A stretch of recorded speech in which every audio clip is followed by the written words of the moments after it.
Man accidentally uncovered a secret facility that reveals our biggest fear.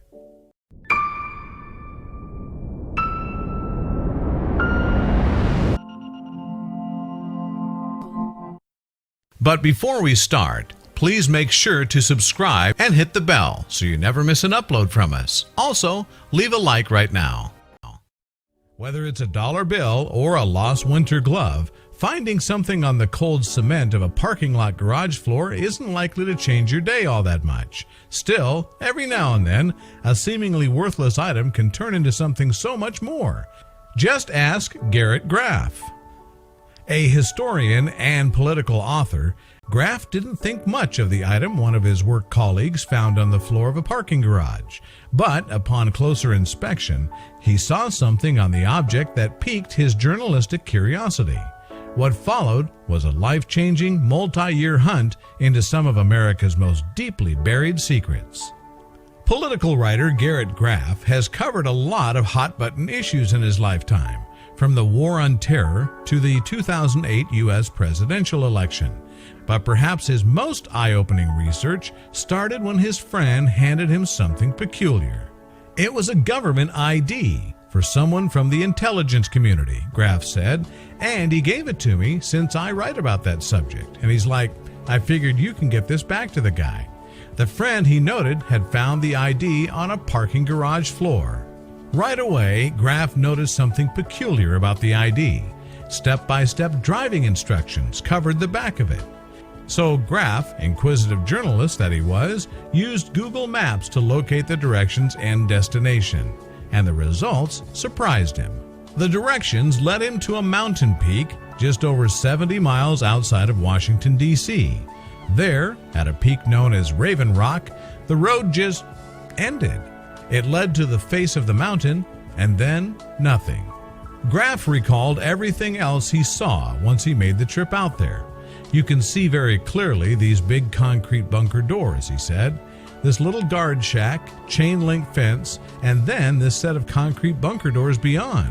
What had he just found?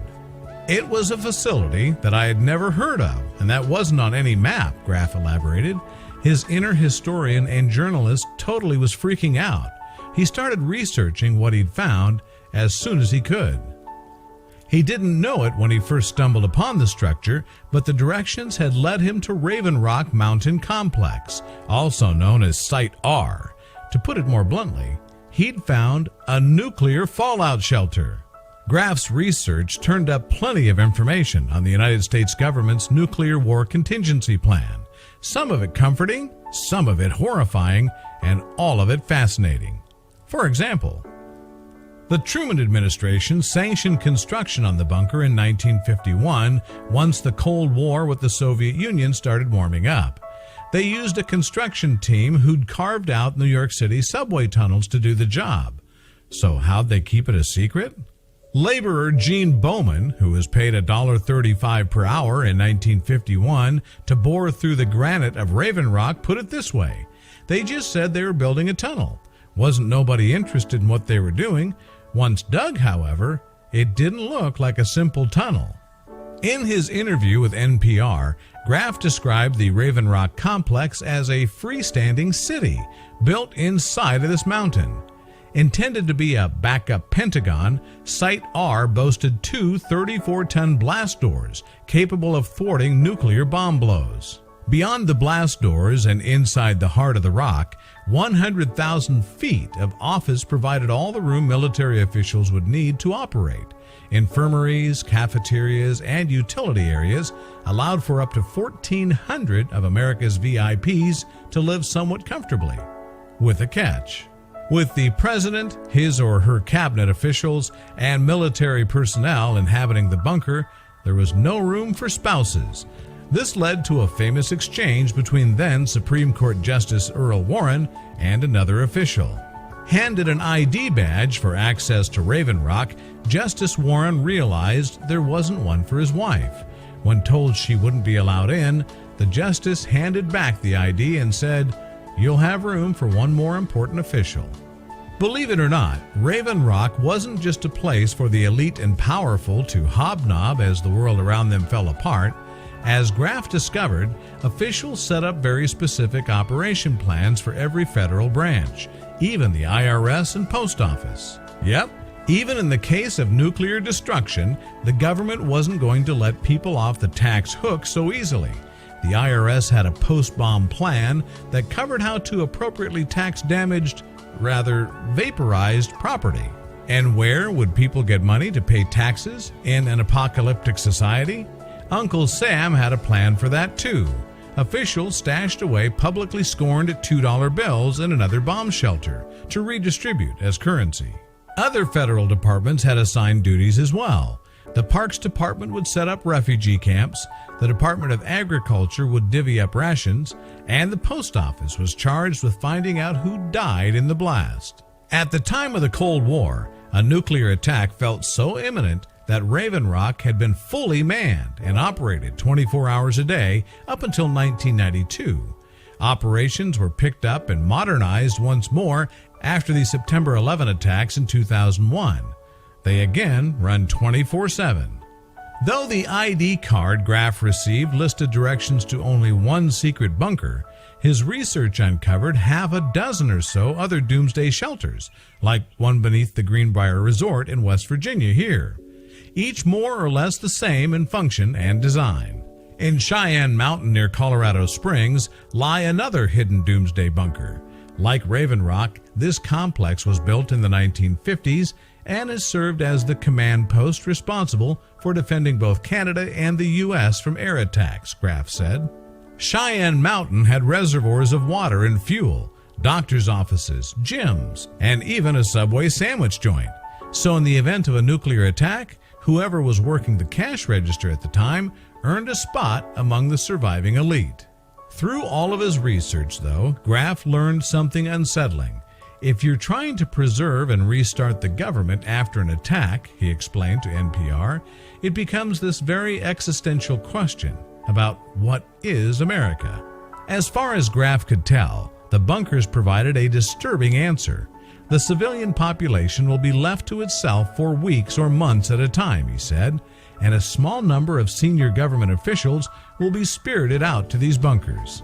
In other words, the government's plot to rebuild post-nuclear war America didn't really include the people. Preserving artifacts and a system of government took precedent, but in a time of chaos, what else could be done? Graff dove deeper into his findings in a book he titled Raven Rock, the story of the U.S. government's secret plan to save itself while the rest of us die. To think his journey into some of the country's biggest secrets started with just a lost ID badge. But seriously, what would you do if the world was about to end? Most of us would probably just cross our fingers and hope for the best, but there are a few individuals out there who have gone to extreme measures to prepare. John Hay had it all. He was the co-founder of the popular tea brand Celestial Seasonings and owned lucrative real estate all over the country. Still, there was one lingering fear that kept him up at night: nuclear annihilation. After a period of de-escalation, tensions between the United States and the Soviet Union shot back up in the early 1980s. Both sides were stockpiling weapons and mobilizing troops all over the globe. However, Hay was sure that the Soviets were poised to strike first and that the entire world would soon turn a bright shade of red.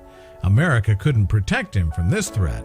But Hay could protect himself. He was a born self-starter, a former Marine. Hay built Celestial from the ground up by picking herbs in the Rocky Mountains and stuffing them into hand-sewn bags. In 1983, Hay turned his attention to the tranquil Ozark Mountains in Arkansas. He purchased 240 acres of empty land for a mere $146,000. So how would this keep him safe? Well, Hay wasn't so much interested in the woods as he was the gigantic limestone cave that ran beneath them. He believed it had the potential to house the ultimate fallout shelter. Construction began immediately. However, relations between America and the USSR soon improved, and it became increasingly unlikely that any nuclear war would take place. What could Hay do with his half-built bunker? Hay, a shrewd businessman as always, knew how to adapt under changing circumstances. Maybe his underground abode could be used not just for survival, but for recreation. He drew up a new plan. After a few more years of intense construction and furnishing, the Beckham Creek Cave Lodge was born. What was once a bomb shelter was now a subterranean high-end hotel. Hay naturally felt quite pleased with its transformation. "I didn't want to come through the war like Tina Turner in Mad Max," he said, "so I created Tinseltown." To stay in one of the cave's 4 bedrooms, guests have to shell out as much as $1,600 per night. Although the rate is as steep as the mountains surrounding the hotel, the price is worth it. Each morning, you can take a hot shower that will wash away the problems and worries that you brought from above ground. That's right, you can stay clean even when you're living in a cave. You can relax and watch a movie on the 75-inch LED TV mounted on the limestone walls. The lodge's thermal heating will keep you nice and cozy, even in the dead of winter. Later on, you could head over to the state-of-the-art kitchen to enjoy a classy dinner in good company. Unlike most bomb shelters, the Beckham Creek Cave Lodge has way more than just canned goods. Of course, guests aren't confined to the indoors. You can hike around the Ozarks and, if you're lucky, catch a glimpse of the region's majestic wildlife. There's plenty of nature still present inside the hotel, too. The lodge preserved some of the original cave features, like the stalactites hanging from the ceiling, as well as this waterfall. And the Beckham's guests never have to be afraid. Should the danger of a nuclear attack ever resurface, the hotel can seal all the openings in the cave with concrete blocks. Like any eccentric millionaire worth his salt, Hay also installed a helipad. That could really come in handy for all those instances when the average Joe travels by helicopter. If you dream of making this luxurious cave your own, you're in luck. The property recently went on sale for the sum of $2.75 million. One lucky person can make the Beckham Creek Cave Lodge their own private retreat. Just imagine sitting by the fire on the front deck with nobody around for miles and miles. You could sip a mug of herbal tea and be grateful that John Hay's paranoia created such a special place.